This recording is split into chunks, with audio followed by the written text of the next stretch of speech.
तो ये 84 आसन जो कि बुनियादी योगासन है, ये 84 तरीके हैं शरीर को एक मार्ग बनाने के।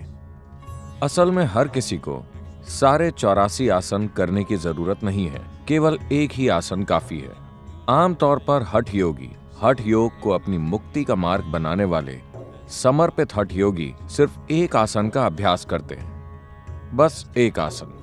एक सोचने वाले दिमाग के लिए यह समझना मुश्किल है कि कोई इंसान अपना सारा जीवन एक खास तरीके से बैठने की कोशिश में क्यों बिताएगा।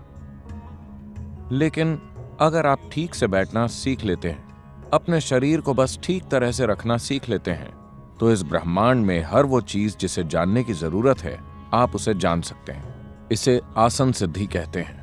अगर आप किसी आसन में स्थिर होकर आराम से बैठ सकते हैं 2.5 घंटे तक, for 2.5 hours, तब हम कहते हैं कि आपने आसन सिद्धि प्राप्त कर ली है, यानी आप एक खास आसन में पूरी तरह आराम से और सहज हैं। यही आसन सिद्धि है। अगर आप इसे हासिल कर लेते हैं तो आपको जो भी जानने की जरूरत है, आप उसे अपने भीतर से जान सकते हैं।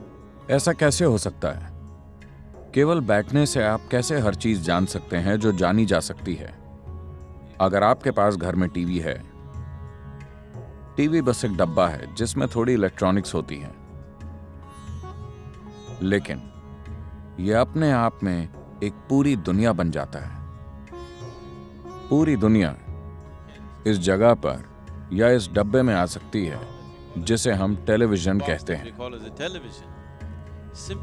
क्योंकि इसमें रिसीविंग का एक तरीका है। अगर आप एंटेना सही तरह से सेट कर दें, अगर इसे ठीक से एडजस्ट कर दें, तो पूरी दुनिया आ जाती है आपके घर में या इस डब्बे में। अगर ठीक से सेट नहीं है तो टीवी वही है, इसमें सब कुछ है, पर वो कुछ नहीं कर सकता। एक इंसान भी ऐसा ही होता है। एक इंसान अभी जो है वो वैसा इसी आधार पर बनता है कि उसने क्या जाना या अनुभव किया है। किसी इंसान ने क्या जाना या अनुभव किया है, सिर्फ उसकी वजह से वो वैसा बन जाता है जैसा वो है। right now you are who you आप अभी जो हैं वो अभी तक के अपने जीवन के अनुभव और बोध के कारण ही हैं। आगे भी आप उसी के मुताबिक बनेंगे जो आप भविष्य में अनुभव करेंगे। आप जो भी जानते या अनुभव करते हैं वही आपको वैसा बनाता है जैसे आप आज हैं। तो योग की पूरी प्रणाली सिर्फ अनुभव या बोध को बढ़ाने में दिलचस्पी रखती है।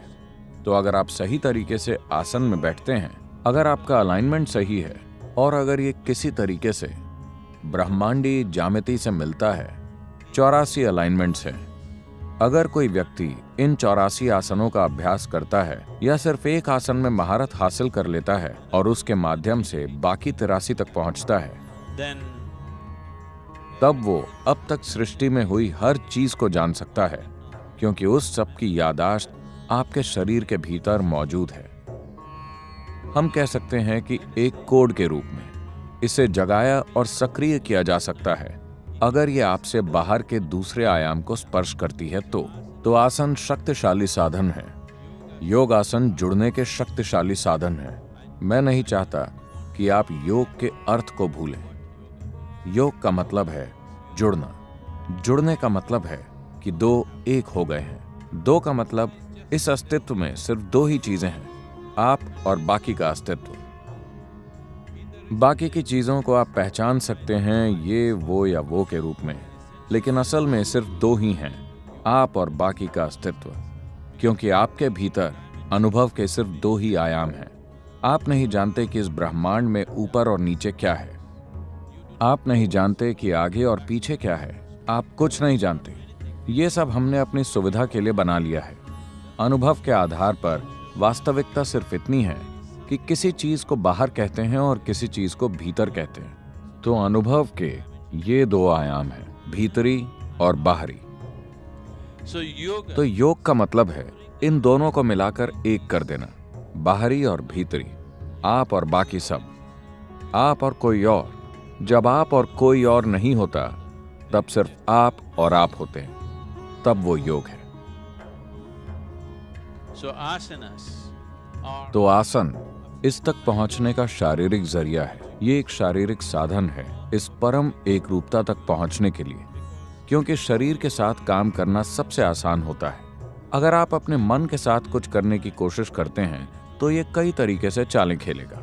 At least with the body. कम से कम शरीर के साथ आप इतना तो जानते हैं कि ये ठीक कर रहा है या ठीक नहीं कर रहा है, ये सहयोग कर रहा है या सहयोग नहीं कर रहा है। जबकि अगर मन पर बहुत ज्यादा दबाव डालते हैं तो ये आपके साथ हर तरह की चालें चलेगा। ये आपको हर तरह की चीजों पर यकीन दिला देगा और अगले ही दिन आपको धोखा दे देगा। लेकिन शरीर वैसा नहीं होता। आप इस पर यकीन कर सकते हैं। अगर आप इसके साथ समझदारी से काम करते हैं तो योगासन निश्चित रूप से परम एकरूपता की संभावना की ओर ले जाएंगे।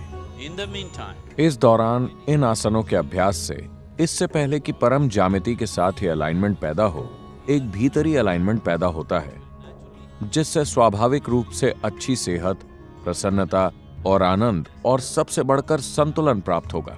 संतुलन को मॉडर्न सोसाइटीज ने अनदेखा किया है और उन्हें आज इसके लिए भारी कीमत चुकानी पड़ रही है। आप चाहे जितने भी होशियार हों, आप चाहे जितने भी काबिल हों या पढ़े लिखे या योग्य हों, अगर आपके पास जरूरी संतुलन नहीं है तो आप सफल नहीं होंगे, अपने जीवन में बहुत आगे तक नहीं जाएंगे। so the most तो सफलता चाहने वाले लोगों के लिए सबसे महत्वपूर्ण चीज, चाहे वो कॉरपोरेट सेक्टर में काम कर रहे हों या वो राजनीति, सेना या किसी भी क्षेत्र से जुड़े हों, सबसे महत्वपूर्ण चीज है संतुलन। only if you have a balance. अगर आपके पास ऐसा संतुलन है जो बाहरी हालातों से नहीं बिगड़ता, सिर्फ तभी आप अपने भीतर की काबिलियत और बुद्धिमत्ता का इस्तेमाल कर पाएंगे, वरना आपके ज्यादातर शानदार गुण संतुलन की कमी की वजह से बेकार हो जाएंगे। और हठ योग का मतलब है संतुलन। Means balance.